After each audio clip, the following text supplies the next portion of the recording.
Hoy hablamos de las consecuencias de la llegada de Trump en la economía mundial. De cómo afecta la vida y bolsillos de millones de personas. De la nueva guerra fría entre el imperio chino y el estadounidense. De la dinamita que forman Trump, el neofeudalismo y el tecnocapitalismo. TNT. Ha empezado la explosiva nueva administración de Trump, un bombardeo de medidas que pretenden dejarnos cao aplicando la doctrina del shock. Paralízales con malas noticias para imponerles lo que quieras. Mi mensaje a todas las empresas del mundo es muy sencillo. Vengan a fabricar sus productos en Estados Unidos y les aplicaremos los impuestos más bajos del planeta. Pero si no fabrican sus productos en Estados Unidos, entonces simplemente tendrán que pagar un arancel que destinará cientos de miles de millones de dólares, incluso billones, a fortalecer nuestra economía y pagar la deuda. Se acabó la multilateralidad, se acabaron las mesas de negociación, se acabaron las decisiones de los foros económicos globales. Llega la ley del más fuerte, el método del matón del patio, la amenaza directa y la imposición. Donald Trump ya había anunciado su intención de imponer aranceles a algunos países nada más ocupar el despacho Oval de la Casa Blanca. Y países como Canadá, México, China y la propia Unión Europea miran a Washington con inquietud. A inicios de semana, el puño de hierro del nuevo presidente cayó sobre Colombia, donde el presidente Petro le contestó así en X. Puede con su fuerza económica y su soberbia intentar dar un golpe de Estado como hicieron con Allende. Pero yo muero en mi ley, resistí la tortura y lo resisto a usted. No quiero esclavistas de al lado de Colombia, ya tuvimos muchos y nos liberamos. Yo no estrecho mi mano con esclavistas blancos. Túmbeme, presidente, y le responderán las Américas y la humanidad. El presidente de Colombia se había enfrentado al estadounidense negándose a que 2 aviones con deportados colombianos aterrizaran en su país porque no se había respetado la dignidad de estos migrantes. Trump respondió amenazando con un gravamen del 25% a los productos de Colombia. Al término del día, Petro se veía obligado a ceder para no perjudicar a su pueblo. Esta es una guerra económica. And together, we will make America wealthy again. Pero no es solo economía. Son las deportaciones Preparing the 30,000-person migrant facility at Guantanamo Bay. y el control migratorio despiadado. Trump arranca su plan de deportaciones masivas con detenciones, redadas y vuelos con personas esposadas de pies y manos que han llegado a Colombia, Brasil, México o Ecuador y anuncia que usará Guantánamo para retener hasta a 30.000 migrantes irregulares. Es la fiscalidad justa en buena parte del globo. En sus primeras horas de mandato tumbó el consenso internacional sobre un impuesto mínimo del 15% a los beneficios de las multinacionales para frenar los paraísos fiscales. Es el clima de todo el planeta. Drill, baby, drill. Trump declara la emergencia energética para reactivar las perforaciones petroleras en alta mar prohibidas por Biden. Grandes bancos como JP Morgan o Bank of America abandonan sus alianzas bancarias para reducir emisiones. Es la igualdad de género y la diversidad. But now we have to also organize. Protecting women from radical gender ideologies. Empresas como McDonald's, Harley Davidson y cientos de marcas más dicen adiós a sus planes para la inclusión de mujeres, personas LGBTI o minorías. Es la economía en la era Trump pasando por encima de los derechos y las libertades, por encima de la igualdad y la democracia. Hola, ¿qué tal? Perdona que te interrumpa un momento. Ahora mismo te dejo seguir con el programa. Espero que lo estés disfrutando porque para eso lo hacemos. Pero, como sabes, Carne Cruda solo es posible por los oyentes que lo hacen posible. Así que si no eres productor o productora, te animo a serlo en carnecruda.es. Es muy fácil. Entras allí y puedes hacer una donación a través de PayPal o una transferencia bancaria. Y ayudas a que contenidos como este sigan adelante. Te dejo seguir con el programa. Que lo disfrutes. Y lo hacemos con Yago Álvarez, periodista y divulgador económico del Salto. Crudos días. Crudos días. Bueno, haciendo mención a tu sobrenombre, Cono Cabreado, de todos los anuncios que ha hecho Trump, ¿cuál es el que más te cabrea? Está difícil, ¿eh? Difícil la elección. ¿Cuál sería el que más cabreaba? Hombre, esta mañana anoche anunció bueno, tú has comentado al principio lo de las deportaciones, pero ha anunciado que va a reavivir Guantánamo y va a meter a 30.000 migrantes en ahí. O sea, creo que crear un campo de concentración en el siglo XXI es algo para cabrearse bastante. En cuanto a lo económico, ¿no? Que supongo que me preguntaréis también más por ahí, está claro que el tema de los aranceles va a poner patas arriba en la economía mundial, ¿no? Y Y yo, como persona que lucho por una economía más justa y por una globalización más justa, por decirlo de alguna manera, no por el libre mercado, yo rompo una lanza por los aranceles, ¿no? Los aranceles pueden ser cosas muy buenas, bien utilizadas, pero es que Trump los está utilizando como arma geopolítica, ¿no? El caso que has comentado de Colombia me parece como el más, ¿no? O sea, mando 2 aviones, Petro se queja de cómo los manda a los deportados, un 25%, ¿no? Es una locura, ¿no? No digamos los aranceles, por ejemplo, con México y Canadá, que es loco, ¿no? Que es uno de los tratados de libre comercio más antiguos que hay desde el 94, el tratado entre esos 3 países, lo va a romper de un día para otro, cuando eso es un tiro en el pie hacia su propia población. O sea, poner aranceles del 25% a los coches de México es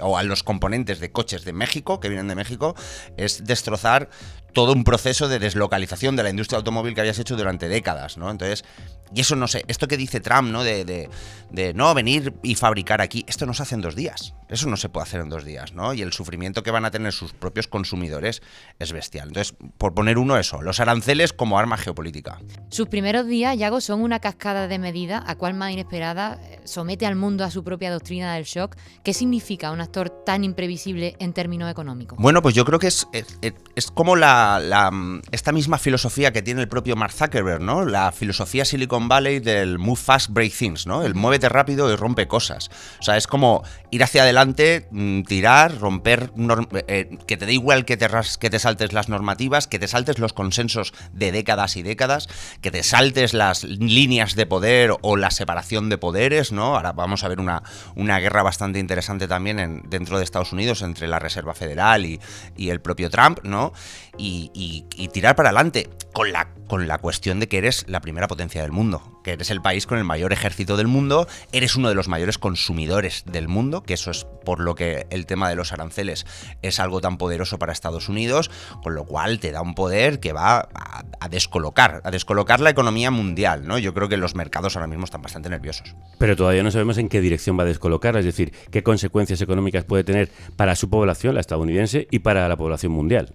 Sí, pues eso no lo sabemos porque, como bien ha dicho yo al principio, es que son globos sonda muchas de las cosas, ¿eh? Yo creo que también hay que empezar a coger con pinzas y con delicadeza todas las chorradas y burradas que dice este señor, ¿no? Pero si pone en práctica, por ejemplo, el tema de los aranceles, pues ya he dicho, para su propia población va a ser un desastre, porque va a subir los precios de todo. Y para las industrias extranjeras o países que dependen tanto de las exportaciones a Estados Unidos o ciertas industrias dentro de países, ¿no? Aquí nosotros en España exportamos un 5% de nuestras exportaciones, pero el aceite de oliva, por ejemplo, podría sufrir mucho, ¿no? Entonces, vamos a ver qué pasa con los aranceles, pero las consecuencias en ambos lados pueden ser desastrosas. Y también nos acompaña el periodista económico de nuestro medio asociado, el diario.es, Dani Yebra. Crudos días. Hola, muy buenas. De alguna manera, Trump promete una edad dorada en Estados Unidos. ¿Qué hay de verdad en esa promesa y qué significa que un gigante económico radicalice su proteccionismo? Bueno, a mí me parece curioso, en el aspecto progresista de nuestros expertos, se está dando una visión muy pesimista de fin del progreso y una visión más optimista. Por ejemplo, Carles Manera, que le invitáis hoy, me decía este fin de semana que es una oportunidad para abrirnos a otros mercados y para poner en valor nuestros sistemas sociales de protección de, por ejemplo, las pensiones o de protección de rentas, que si no son tecnológicamente tan avanzados como la carrera tecnológica que estamos viendo en China y Estados Unidos, sí son sistemas sociales mucho más avanzados que los suyos. Y aparte de eso, ¿qué ventajas podría tener esa guerra que hay entre China y Estados Unidos y esa locura y desconcierto que está creando Trump para nuestro continente, para Europa? La oportunidad que tenemos es apostar por una mayor integración entre nosotros mismos, inversión pública, utilizar a los estados como estados emprendedores que lideren los cambios que necesitamos económicamente para ser competitivos en este contexto económico. Y yo repito, protección de nuestro sistema social. Sin embargo, si cumpliera su promesa de aumentar la producción de petróleo y de gas y bajar el precio de los carburantes, podría temporalmente ser un fuelle para la economía mundial, están comentando los expertos, ¿no? No para el clima, claro. Evidentemente, lo decía Yago también, todas las medidas que tengan que ver con tanto aranceles como favorecer los recursos que estábamos intentando dejar de consumir para proteger el clima, por un lado pueden por momentos abaratar los carburantes o la factura de la luz, pero a largo plazo son cuestiones que estábamos intentando alejarnos de ellas y que tiene que ser la dinámica que desde Europa se tiene que mantener. Pues tú lo comentabas. Sumamos a esta mesa a Carles Manera, que es economista y profesor de la Universidad de les Illes Balears y consejero del Banco de España. Carles, buen día, crudos días. Buenos días, ¿qué tal? Al inicio lo decíamos, algo que preocupa especialmente a Europa son los acuerdos de fiscalidad. ¿Cómo afectará a la economía mundial que Trump quiera favorecer a Silicon Valley, subiendo aranceles y bajando aún más los impuestos a sus empresas? Bueno, la economía mundial, pues claro, va a afectarle de una manera directa por el encarecimiento de las conexiones comerciales. Esto lo que va a llevar es a una reducción de la apertura comercial en el mundo, es decir, a una desglobalización de alguna forma, ¿no?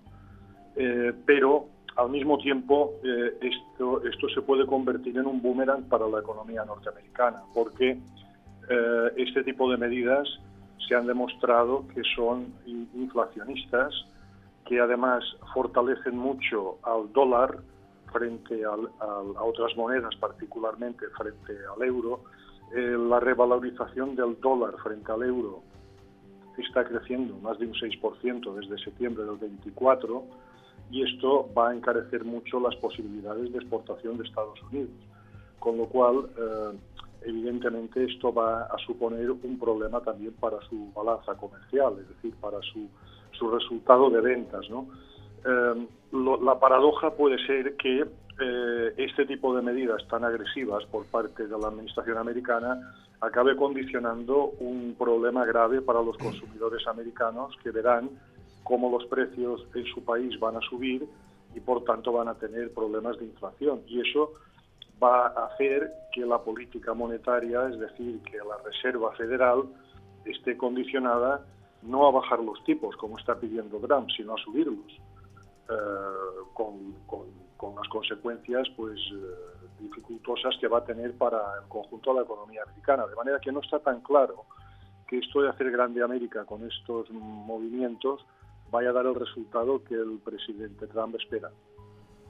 Carles, Trump ha anunciado que quiere servirse del consenso mundial para perseguir los paraísos fiscales. ¿Van a crecer estos? ¿Y la riqueza extrema que ya vemos? Hombre, si van a crecer, desconocemos si van a crecer. Lo que pasa es que lo que está claro es que ya están suficientemente crecidos. Es decir, ya si crecen más, ya no sabemos dónde vamos a ir. Estamos hablando de un incremento brutal de la elusión fiscal por parte de las grandes fortunas, y eso hay trabajos recientes de Gabriel Zucman, que es un economista muy interesante, que está dando ya datos muy concretos sobre esa elusión fiscal con todas las dificultades que se quieran. Si va a aumentar eso, pues difícil saberlo, pero que ya está suficientemente dimensionado, pues sí, y sería interesante que hubiera medidas muy específicas y muy contundentes para intentar solventar ese problema, que significa una lesión para la capacidad de acción de los gobiernos.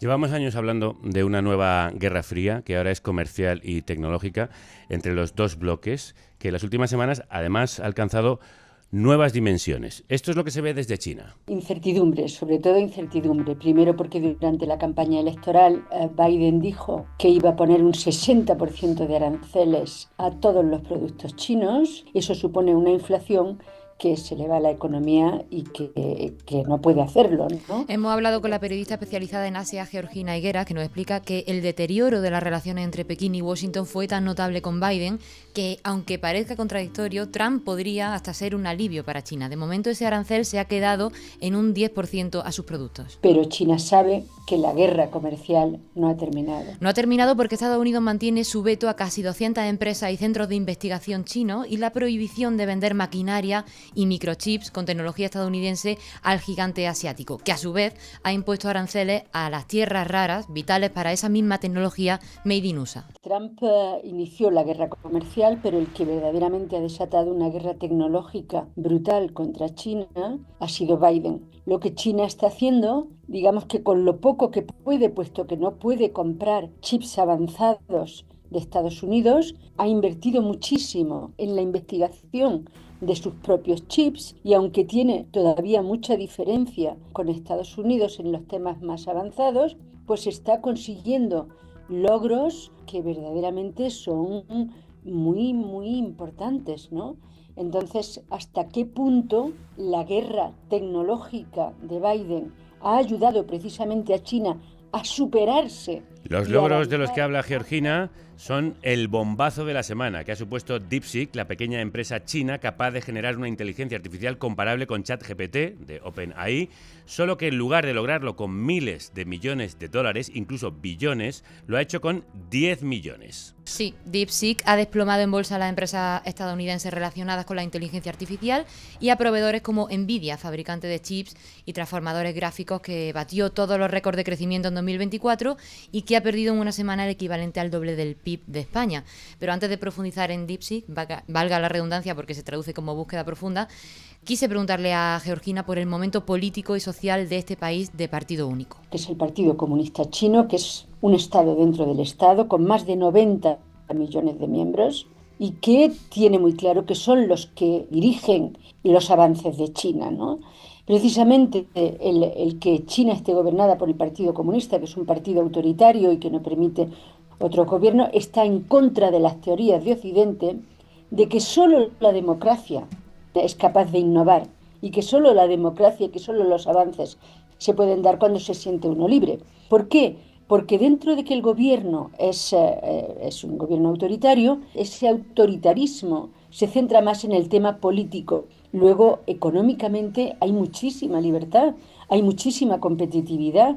Las empresas privadas tienen mucha fuerza y compiten unas contra otras. Nos describe un país con evidentes malestares por esa falta de libertad política, pero donde una mayoría de la población se muestra satisfecha y apoya a un gobierno que invierte masivamente con dinero público en empresas nacidas en la economía privada. Sobre todo, un país que siente que merece liderar la revolución tecnológica, que además parece necesaria para liderar los ejércitos del futuro. La población, la gente joven, sobre todo, es muy nacionalista, están convencidos de que van avanzando por buen camino y que el gobierno les está llevando por buen camino, ¿no? Así que si Trump adopta maneras de emperador para mantener la hegemonía de Estados Unidos desde la caída de la URSS, tienen enfrente a un imperio que se ha mantenido como tal desde hace 2000 años y que quiere resarcirse de lo que llaman el siglo de la humillación. El que va desde 1839, que es la primera guerra del opio, hasta el triunfo de la Revolución Comunista en 1949, ¿no? Entonces quieren olvidar ese siglo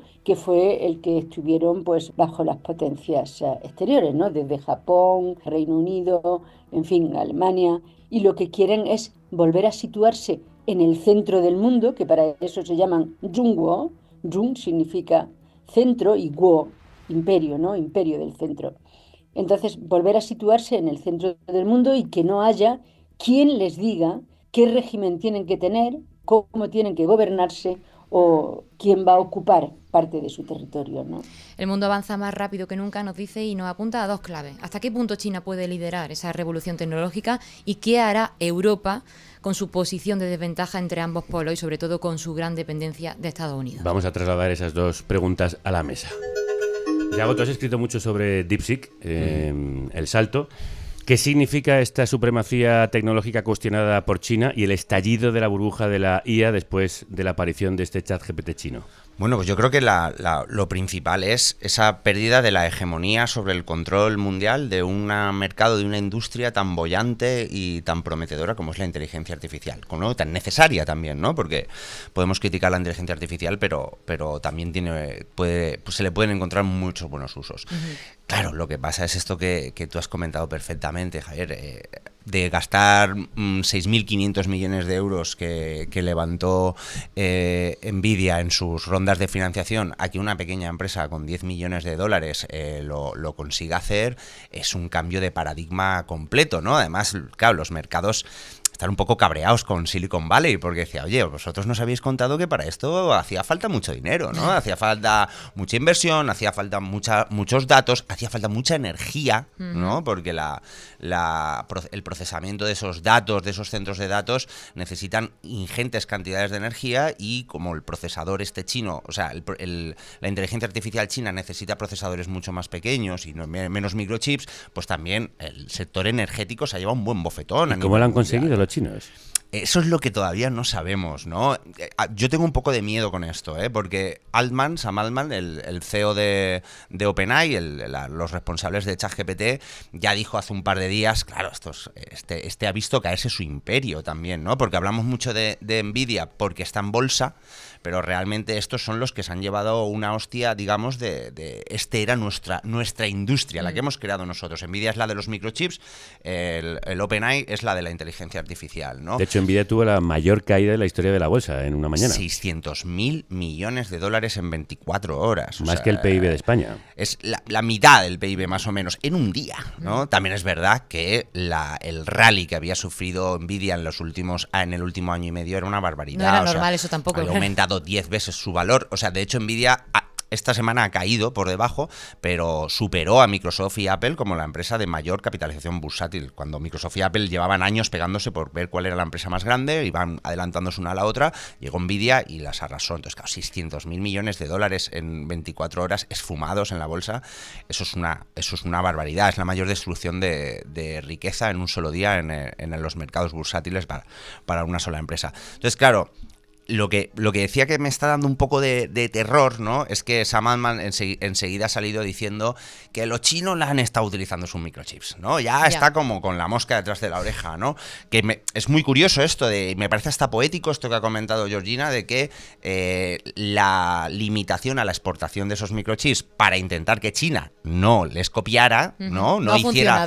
No es que no haya funcionado, sino es que ha hecho esforzarse más a los chinos. Esto es lo que se comenta, ¿no? Que ha hecho esforzarse y buscar de otra manera, ¿no? Pero enseguida sale Sam Altman y dice que no, que seguramente tengan mis microchips. Y ya la administración estadounidense pasamos de lo que dijo Trump el otro día, decir esto nos hace espabilar, a también acusar a China. Entonces, claro, ¿por qué digo que me da miedo? Porque esto puede ser las nuevas bombas de destrucción masiva que nunca aparecieron, ¿no? O sea, puede ser la excusa para Estados Unidos para declararle más la guerra a China. No será militar, porque China no es Irak no es China, claro, pero sí que puede haber una guerra comercial basada en esto, porque Estados Unidos no va a quedarse ahí parado. No, claro, es que además no es solo la IA, es también que China está sacando ventaja en el coche eléctrico, en la fabricación de baterías. Carles, ¿en qué deja todo esto el anuncio de Trump para dar 100.000 millones de dólares anuales a Stargate, la IA con valores americanos que iban a desarrollar en OpenAI? Bueno, vamos a ver varias cosas, varios comentarios. El primero de ellos es que China no solo está avanzando en lo que es inteligencia artificial. Según estudios recientes, de los 10 campos de trabajo, digámoslo así, de investigación y de desarrollo económico futuro, que van desde energías renovables hasta maquinaria, industria aeroespacial, agroalimentación, industria farmacéutica, etcétera. La economía china está avanzando cada vez más y está liderando en muchos casos esos apartados que son cada vez más relevantes en la economía actual y lo van a ser en el futuro. Eso es una primera constatación. No nos fijemos solo en la inteligencia artificial. Esto se está extendiendo en el capitalismo chino a nivel muy general. En segundo término, China desde hace ya bastante tiempo, los datos son bastante ilustrativos, desde el 2005 aproximadamente, está diversificando mucho su inversión exterior y de hecho prácticamente el 70 o 75% de la inversión exterior china se está desarrollando en Asia, en África, en Australia, en Latinoamérica y solo el 8% en Estados Unidos. De manera que China está ya diversificando sus mercados antes de las amenazas de Trump. Es decir, hay un cierto pionerismo en esta estrategia comercial china, ¿no? Y en tercer lugar, China ya está en este sentido diversificando su comercio exterior y está orientándose más, abriendo nuevas posibilidades, no solamente de inversión, sino de exportación. Fijémonos que la Unión Europea recientemente ha hecho una declaración muy interesante y se ha dicho que ante las amenazas de Trump, pues hay que buscar nuevos mercados, hay que buscar nuevas alternativas comerciales, y eso es probablemente una de las válvulas de salida que puede tener la Unión Europea y que puede tener China, es decir, que puede haber una mayor colaboración entre China y la Unión Europea a raíz de esta amenaza de Trump, de manera que esos tres aspectos me parecen importantes para poder situar el problema. Pues precisamente vamos a analizar las implicaciones para la Unión Europea y para nuestro país. Dani, Georgina comentaba que Europa se equivoca abandonando su carrera tecnológica, investigadora, comercial, en manos de los designios de Trump. ¿En qué está la Comisión Europea ahora mismo? Bueno, la Comisión Europea tiene encima de la mesa un informe que encargó a Draghi, expresidente de Italia y expresidente del Banco Central Europeo. También le conocemos por la crisis financiera, estaba en Goldman Sachs. Bueno. Draghi hace un informe en el que dice que Europa necesita 800.000 millones de inversión público-privada para ganar esa carrera por la independencia tanto energética, tecnológica, en la que claramente nos hemos quedado atrás. Él mismo en el informe dice que Europa tarda, no sé si dice exactamente, 19 meses en tomar una decisión y luego ejecutarla. Claro. Es un poco la pregunta, ¿no? ¿Cómo van a responder como 1 o como 27? Parece que respecto a este informe que ha dado ese impulso a una mayor integración, sí que hay un consenso de que escuchas las diferentes opiniones y las diferentes visiones y siempre empiezan con el podría ser mejor, podría ser mejorable, pero bueno, parece que sí que hay una intención von der Leyen hoy decía que hay que ponerse las pilas. Hay que ponerse las pilas. Y hay cosas que se han superado después de la crisis de la pandemia, que eran hitos que durante la crisis financiera eran cosas que parecían impensables, como por ejemplo que la deuda que la Comisión Europea emitiera deuda conjunta de todos los países, lo que abarata los costes a la hora de financiarnos para el conjunto de la Unión Europea, que solo se superó durante la pandemia, que es un melón que está abierto ahora mismo, que está encima de la mesa. De momento se está dejando solo para la parte de defensa. Bueno, algo que habría que revisarse. Pero sí que se ha abierto la oportunidad a que la deuda pueda emitir y financiarse conjuntamente, lo que favorecería estos planes de inversión milmillonarios que necesitamos. Yago, ¿qué papel tienen Alemania y Francia con su actual debilidad económica? Pues tienen mucho, ¿no? Porque son los dos motores, o siempre han sido los dos motores de la economía, y son los que mandan. Y no hay que perder de vista que Alemania tiene elecciones en febrero y que tenemos ahí al señor Elon Musk intentando apoyar al partido herederos de los nazis, ¿no? La Alternativa por Alemania. Sí, al mismo tiempo que debilitar a los laboristas en el Reino Unido. Efectivamente, ¿no? Entonces yo creo que tienen un gran papel, siempre lo han tenido dentro de la Comisión Europea. Europa es como... Es Alemania y Francia con una gabardina, ¿no? Entonces son quienes al final acaban mandando. Entonces caemos en esos designios, ¿no? Y caemos en tal. Yo, como ha dicho Dani, que yo añadiría un par de cosas al tema de la deuda mutualizada, etcétera. Se están viendo cosas en Europa que sí que han cambiado mucho, que serían cosas impensables hace 10 años, ¿no? A lo que ha dicho Dani, yo añado, por ejemplo, el que con los fondos Next Generation Europa esté poniendo pasta a raudales para que generemos fábricas de baterías para coches eléctricos, y una fábrica de microchips se quiere hacer con dinero público. Eso hace 10 años era impensable, ¿no? Entonces, como bien ha dicho Carles y comentaba al principio, estamos viendo un proceso de desglobalización en la que efectivamente la torpeza o la idiosincrasia que tiene la Unión Europea con esos 27 países que cada uno van a su bola en muchas cosas, pues nos hace que estemos atrasados totalmente. Y también esos cimientos neoliberales que tiene la Unión Europea, donde Alemania ha sido la principal, la más rigurosa de todas, ¿no? Hasta que ahora que está en crisis, que ahora empieza ya a pensárselo, ahora que son ellos los que tienen una crisis se la piensan, ¿no? Pero creo que el tema este de no haber querido apostar por estados emprendedores, como decía Dani, una Unión Europea emprendedora que ahora lo está intentando hacer, pero llega mal y tarde, ¿no? Ha sido lo que nos ha dejado en desventaja con los otros dos bloques, con China y Estados Unidos. China sabemos cómo funciona, Estados Unidos ha apoyado a Silicon Valley y a Wall Street siempre. La industria financiera y la industria tecnológica ha sido impulsada por el gobierno de Estados Unidos en todo momento, por el Pentágono, por todo, ¿no? Entonces, claro, aquí Europa se ha quedado atrás. Carles, ¿y se puede poner al paso de esos dos imperios Europa? Y también, ¿va a romper Trump relaciones o algunas de las relaciones que tiene con la Unión Europea, con la que ha mostrado mucha hostilidad? Bueno, aquí hay una palanca fundamental que Dani comentaba en una de sus intervenciones, y a mí me parece la pieza esencial de todo esto, que es el papel y la función de la inversión pública. Sin eso, Europa lo tiene difícil.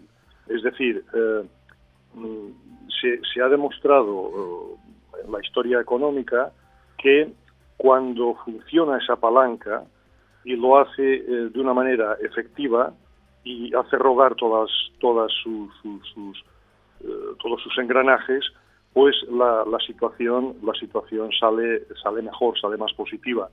El documento de Draghi es muy interesante en este punto y nos está haciendo ver que necesitamos casi 800.000 millones de euros cada año, es decir, no estamos hablando de una cifra cerrada, sino está hablando Draghi de una inversión multimillonaria anual para hacer frente precisamente a esos retos, a esos desafíos que van desde el cambio climático hasta el tema demográfico, la digitalización y la robótica o el enfrentamiento, digámoslo así, en el mejor sentido del concepto, a los nuevos liderazgos, ¿no?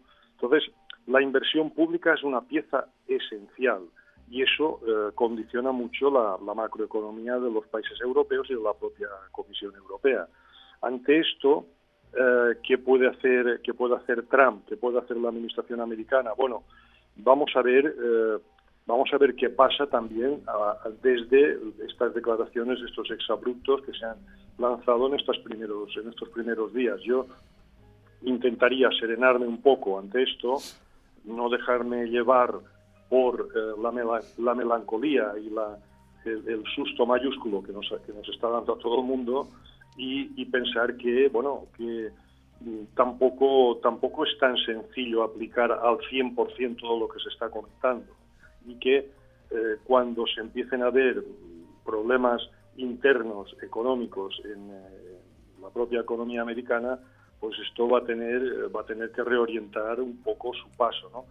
La relación con Europa, pues aquí el único problema que yo veo es esa diversificación que decía Yago dentro de la propia Unión. Es decir, aquí estamos con 27 países que no todos están en la misma sintonía, en la misma línea, ni ideológicamente. Con lo cual ahí puede ser que Estados Unidos tenga algunos aliados importantes en formaciones de extrema derecha, como puede ser en este momento el gobierno italiano o el gobierno húngaro, ¿no? Pero vamos a ver que los otros países, Alemania y Francia, que se comentaba como locomotoras, pues se pongan las pilas en el mejor sentido del concepto también y vuelvan a hacer algo que hicieron en su momento, que se demostró efectivo y que vuelve a ser la importancia de la inversión. Y ahí es donde Alemania está fallando bastante, está invirtiendo desde un punto de vista público muy poco y eso redunda en que esa locomotora esté más gripada. Pues veamos cómo nos afecta a nosotros aquí, en España. Claro que hay preocupación. El mercado estadounidense es muy importante para muchos productos agrícolas españoles y también para el vino y el aceite de oliva. Esta preocupación quizá no ha permeado todavía, no ha llegado a los agricultores, pero está claro que la gente que maneja volumen, bodegas, almazaras, están con la mosca detrás de la oreja. Irene Valiente, crudos días. Crudos días. Escucháis a Juan Martínez Descalzo, él es ingeniero agrícola, se dedica a asesorar a agricultores y maneja una explotación familiar de unas 40 hectáreas en la provincia de Albacete. Allí cultiva sobre todo vid, pero también almendro y olivar. Uno de esos sectores que están con la mosca detrás de la oreja es el que mejor conoce Juan, el del vino. Aunque en este caso Estados Unidos no representa una cuota tan relevante de sus exportaciones como en el caso de la aceituna, al menos directamente. España fundamentalmente es un país exportador de granel, pero hay que tener en cuenta que al final pues todo el vino se bebe embotellado. Una gran parte de ese vino que nosotros vendemos a granel a Francia y a Italia al final se embotella y acaba en Estados Unidos. Cree que es inevitable que las amenazas de Trump de imponer aranceles de hasta un 20% tensionen aún más el mercado. Esto ya ocurrió durante su anterior mandato, cuando el republicano impuso aranceles del 25% al vino, los quesos y el aceite de oliva español. Y se notó. Sí, claro que se notó. Pues en su momento muchos exportadores vieron caer las ventas en Estados Unidos y pues no solo en Estados Unidos. Al final son mercados globales, interconectados, y que baje la demanda en un país tan grande que tiene un impacto tan grande en esa economía global, pues acaba incidiendo en todo el mundo. Entonces se adaptaron intentando reforzar su presencia en otros mercados, como el europeo o el asiático, la misma estrategia que seguirán ahora, aunque sí le piden una cosa a España y a Europa. Creo que habría que defender el sector agrícola con firmeza, negociar dentro de lo posible y fundamentalmente desde Bruselas para tratar de evitar estos aranceles que lo que son es injustos, aunque ya sabemos todos de lo complicado y volátil de la situación. Seguiremos con los ojos y los oídos puestos en el campo para ver cómo evoluciona. Gracias a Juan y gracias a ti, Irene. A vosotras. Yago, ¿Bruselas escuchará esta petición del campo? Pues yo creo que justo Juan ha dicho ese detalle, ¿no? Desde Bruselas, ¿no? Yo creo que no podemos, como país, como España, estar negociando con Trump de manera individual. Vimos con Petro como un país individual, Estados Unidos le dobla la mano, pero de menos de 12 horas. Entonces, efectivamente, Bruselas tiene que espabilar con todo esto que hemos comentado antes, las inversiones, los desarrollos, no llamarlo proteccionismo, pero por lo menos defenderlo a las industrias. Debería. Lo que pasa es que, claro, volvemos a lo mismo. Europa es un continente grande con 27 estados diferentes y con muchos sectores diferentes, ¿no? Entonces, claro, tienen mucho que defender porque Trump va a amenazar a muchos sectores y encima va a apuntar de uno en uno, ¿no? ¿Y nosotros podemos ponerles a ellos aranceles? Estaría genial. Yo no sé por qué no lo porque hacemos, siempre ¿verdad? hablamos de... Es que es verdad, yo lo que decía al principio, yo rompo una lanza por los aranceles. Por ejemplo, a mí uno que se me ocurre así rapidito. Vamos a poner aranceles a todo país a los productos que vengan de todo país que no firmen el Acuerdo de París, del que Trump ha dicho que se va a salir. O sea, tus empresas no cumplen con las mismas regulaciones medioambientales que yo obligo a mis empresas a cumplir en Europa, pues tus productos valen menos por eso. Entonces te mete un arancel. Hagamos eso, por favor. Pero la pregunta siguiente es, ¿y nos puede torcer el brazo Estados Unidos como una economía más poderosa, igual que ha hecho con Colombia? Yo creo que a España sí, lógicamente, a Europa no debería. Aquí entra lo que decía Dani, 19 meses para tomar decisiones, ¿no? Aunque tenemos la Comisión Europea y von der Leyen es capaz de pegar carpetazos encima de la mesa cuando quiere, Europa va mucho más lento y tiene un Parlamento Europeo además que ahora está muy dividido entre derecha y extrema derecha e izquierdas, ¿no? Entonces es bastante tal, pero una Europa al unísono es potente, suficiente. Nosotros también somos muchos millones de consumidores con rentas bastante altas, medias a nivel mundial. Entonces nosotros somos un gran jugador, pero que está dividido en una casa llena de pequeños jugadores. Y además de ese posible poder de los aranceles, los datos dicen que España se sitúa como motor de la eurozona, aportando 1/3 de todo el crecimiento conjunto. Con esa fortaleza económica, Dani, ¿qué papel puede jugar España en esta pelea con Trump? Claramente el rol de España en la Unión Europea ha cambiado. Es decir, hemos pasado de ser un pig, un cerdo en la crisis financiera, a ser la economía más saludable, con todos los defectos y con todas las desigualdades que tiene España, que parece que cuando salen estos términos macroeconómicos nos olvidamos de los vulnerables, de las familias que lo pasan mal. Pero lo cierto es que a nivel macroeconómico el rol de España es totalmente diferente. Efectivamente está liderando el crecimiento económico y eso supone que siendo solo un 10% de toda la economía de la eurozona aporta un 40% de ese crecimiento, por ejemplo, el año pasado aportó. Y eso nos deja en un lugar en el que deberíamos asumir que tenemos la oportunidad de liderar reformas, de liderar iniciativas, de liderar proyectos y, en mi opinión, de hacer una defensa de los sistemas públicos, por ejemplo, de pensiones, que también son un motor económico.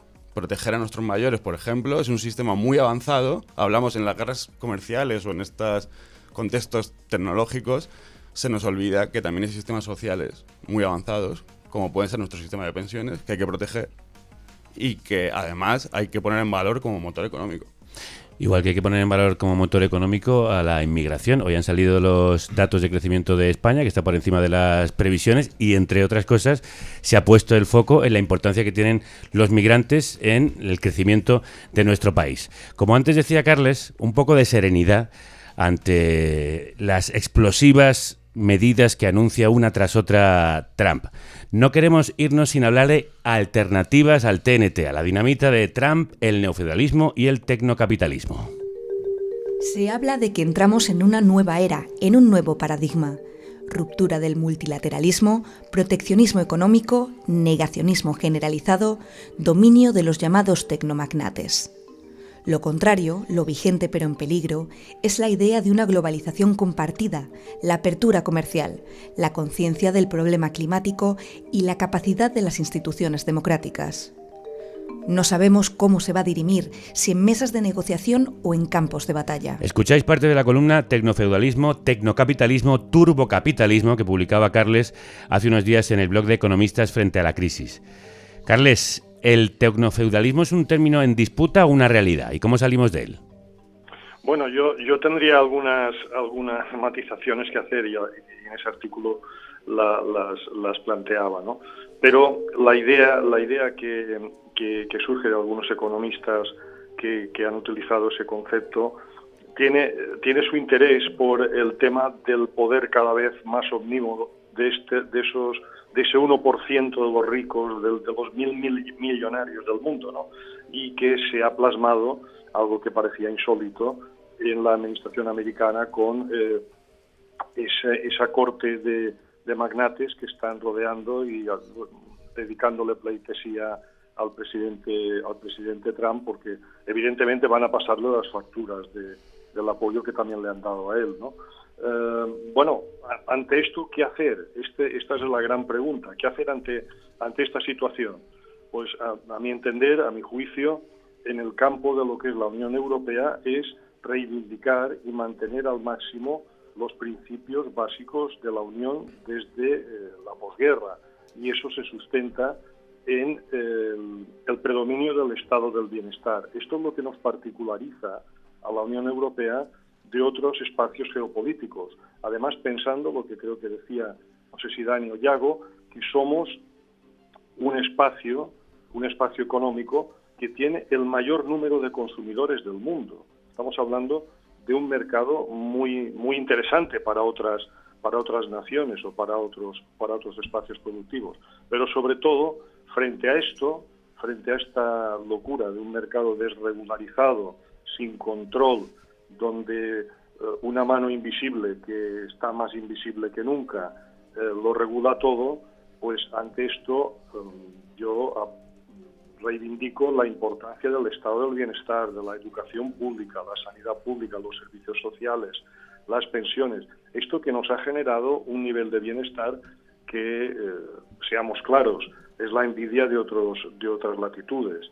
Y eso, acordémonos de lo que le decía una dirigente canadiense al presidente Trump: oiga, si usted quiere anexionar Canadá, pues a lo mejor a California le interesaría más anexionarse con nosotros, que tenemos sanidad gratuita, ¿no? Estos son los principios que yo creo que hay que reivindicar en el territorio europeo frente, evidentemente en el discurso económico general, frente a este planteamiento desregulador y estrictamente vinculado al mercado y a la fuerza del poderoso. Pues aquí queremos reivindicar la lectura de Economía en Crisis, aprendiendo de la historia económica, publicado por la editorial Catarata y escrito por Carles Manera, igual que reivindicamos que leáis a Yago Álvarez en El Salto y a Dani Yebra en eldiario.es. Muchísimas gracias a los tres. Muchísimas gracias a vosotros. Muchas gracias. Hasta aquí este primer episodio de La economía en tiempos revueltos de Trump 2.0. Me temo que este será el primero de muchos que tendremos que hacer sobre estos libertarios que son liberticidas. Ningún Estado para protegernos de ellos, todo el Estado para acabar con nuestros derechos. ¡Viva la libertad, carajo! Pero solo la suya. Si te ha gustado este contenido, ayúdanos.